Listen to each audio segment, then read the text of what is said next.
हमारे व्यस्त जीवन में ईश्वर की आवाज़। बालू पत्थर का व्यापारी बालू और पत्थर ढूंढता है। अनाज का व्यापारी अनाज ढूंढता है। जो हीरे जवाहरात के व्यापारी हैं वे हीरे जवाहरात ढूंढते हैं।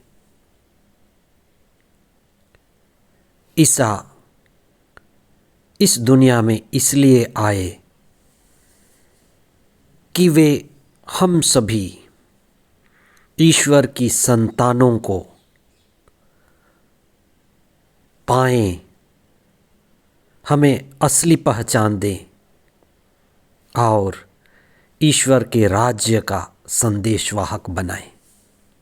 आज हम इस पर चिंतन करें। सामान्य काल का पहला सप्ताह 17 जनवरी 2026 शनिवार। पहला पाठ सामुएल का पहला ग्रंथ अध्याय 9 पद संख्याएं 1 से 4, 17 से 19 तथा अध्याय 10 पद संख्या 1। संत मार्कुस का सुसमाचार अध्याय 2 पद संख्याएं 13 से 17 तक। हमारे जीवन में बीमारी आती है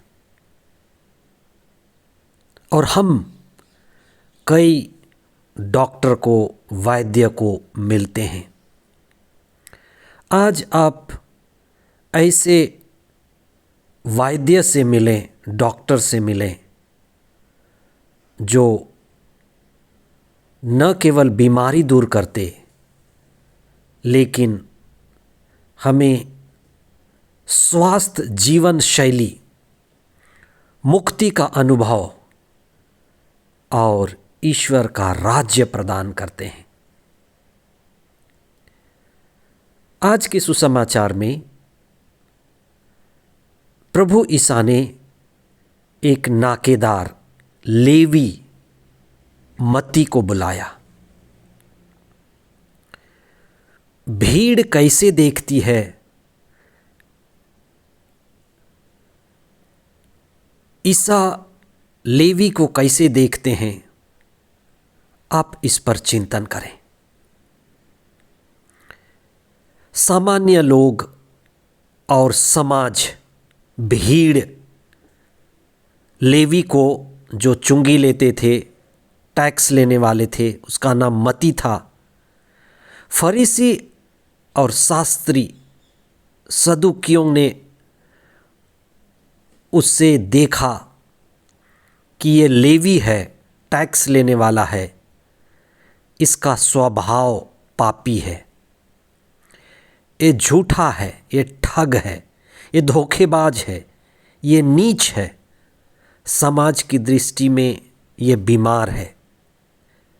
इसलिए लोग मत्ती से, लेवी से दूर रहते थे। उन्होंने उसे तुच्छ माना, उसे तिरस्कार किया और उसके साथ उठना, बैठना, खाना, हुक्का पानी बंद किया। वहीं ईसा ने लेवी को देखा जो एक समझदार नाकेदार था, सबसे समझदार। उसने उसकी एक विशेष क्षमता देखी कि वह किस तरह से लेखा जोखा रखता है और वह किस तरह से एक सुसमाचार लेखक हो सकता है, आत्मा से भरा हुआ प्रेरित हो सकता है, ईश्वर के पुत्र को समझ सकता है और ईश्वर के राज्य को देख सकता है, और वह किस तरह से सुसमाचार का, ईश्वर के राज्य का संवाहक हो सकता है। ईसा ने लेवी में यह देखा। लेवी मत्ती ने भी ईसा में ईश्वर का पुत्र देखा। लेवी समझ गया कि जिससे मैं ढूंढता था वह मुझे मिल गया। अपने चेलों में से वह चेला जिसने ईसा के बारे में सबसे विस्तृत ढंग से,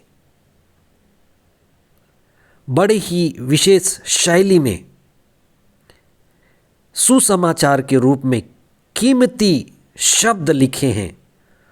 मोतियों और हीरे जवाहरात से भी मूल्यवान संत मती का सुसमाचार एक खजाना,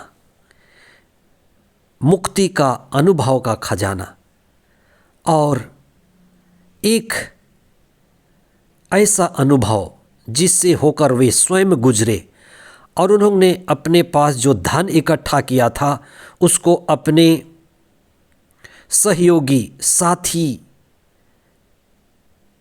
नाकेदारों को बुला करके भोज दे करके कि जो मुझे ईश्वर का अनुभव मिला, कि जो मुझे मुक्ति का अनुभव मिला, वही मुक्ति का अनुभव मैं अपने साथी नाकेदारों में बांटना चाहता हूँ। इसलिए जो भी संपत्ति उसके पास बाकी थी, ईसा को दिखाने के लिए, ईसा की बातों को सुनाने के लिए और ईसा के जीवन से रूबरू कराने के लिए उन्होंने अपने धन का व्यय किया। इसलिए आज के सुसमाचार में आप ईसा को सुनकर, उनके जीवन को देखकर एक स्वस्थ जीवन और एक मुक्ति का अनुभव कर सकते हैं। आप इसे पढ़ें, समझें। ईश्वर किस तरह से हमारे जीवन में समावेशी जीवन शैली लाना चाहता है। स्वर्ग की शैली ऊंची शैली है जहाँ से ईसा आए, संतों का, महात्माओं का एक जीवन शैली ऊंची लेकिन समावेशी। ईश्वर सभी से प्रेम करते हैं और ईसा स्वर्गीय नागरिकता लेकर के आए। वे हमें अधिकार देने के लिए आए कि हर एक व्यक्ति ईश्वर के राज्य का अधिकारी है और जो निम्न समझे जाते हैं, जो दबे हुए हैं, जो वंचित हैं, उनको ऊपर उठने का एक विशेष अवसर। इसलिए वे पापियों का स्वागत करते थे, उनके साथ खाते पीते थे, अपने जीवन को सहज बनाते थे, उनको गले लगाते थे कि वे भी ऊपर उठ सकें। इसलिए ईश्वर की नज़र में हर एक मूल्यवान है। लेवी, मती एक नाकेदार ईसा के सबसे मूल्यवान शिष्यों में से एक हैं। उन्होंने ईसा से मिल करके ये जाना कि ईश्वर ने उन्हें क्यों इस दुनिया में भेजा है, सुसमाचार लिखने के लिए। ईश्वर ने आपको भी भेजा है किसी विशेष उद्देश्य को पूरा करने के लिए। महात्मा गांधी ने जाना कि उन्हें इस जीवन में उद्देश्य मिला है भारत को आज़ाद करने के लिए। मदर तेरेसा ने जानी कि मुझे एक जीवन मिला है विशेष करके जो वंचित हैं, जिनका कोई नहीं है, उनको सहारा देने के लिए। हम में से हर एक जन एक विशेष उद्देश्य से इस संसार में आया है। हम उसकी खोज करें, उससे पूरा करें और हंसते हुए इस संसार से विदा लें। आमीन।